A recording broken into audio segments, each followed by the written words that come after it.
Did bring up a really interesting point about the players. Both are citizens of the Dominican Republic. Ortiz was arrested in Boston, but Clase is not in U.S. custody. Does their citizenship here play a role at all?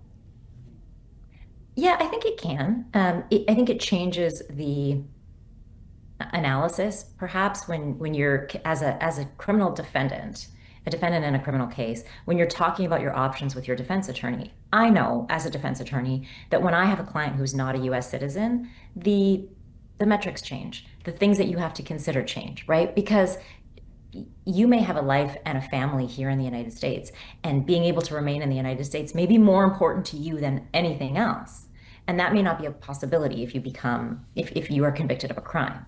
And so I think it changes quite a bit. It also um, gives the government more levers and more pressure that they can put on people, right? Because not only is there a potential criminal sentence or a criminal penalty, which may include a sentence of incarceration, there's also potential deportation. The possibility that you can't come back to this country, because of your citizenship status. So it absolutely affects the way that these individuals are thinking about their case and the way that the United States government is thinking about their case.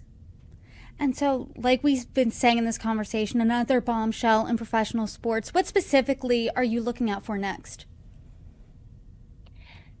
I'm looking to see whether Mr. Clase is found somewhere in the United States and is arrested, or is what the status of that defendant is.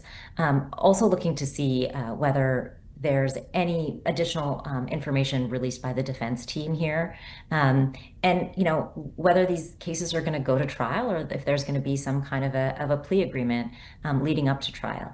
I think it the evidence that we can see in the indictment appears to be quite, they have quite a bit of evidence. They have phone records, they have bank records, they clearly have cooperating witnesses, and they have, evidence from video footage of what actually happened in these games. And of course, they have the timing of all the bets that were placed on these various prop bets. So I'll be interested to hear whether the defense team has a narrative that they put forward about what their explanation is. I know that Mr. Ortiz's attorney has come out with some very strong language about his client's innocence. And so it'll be interesting to me to see how that evidence comes out, whether at trial or before trial. Well, there's certainly a lot to look out for, and I appreciate your legal expertise here in breaking it down. Shaneeda Jaffer, thank you so much for joining me. You're welcome back anytime. Thanks, Brittany. It was lovely to be here.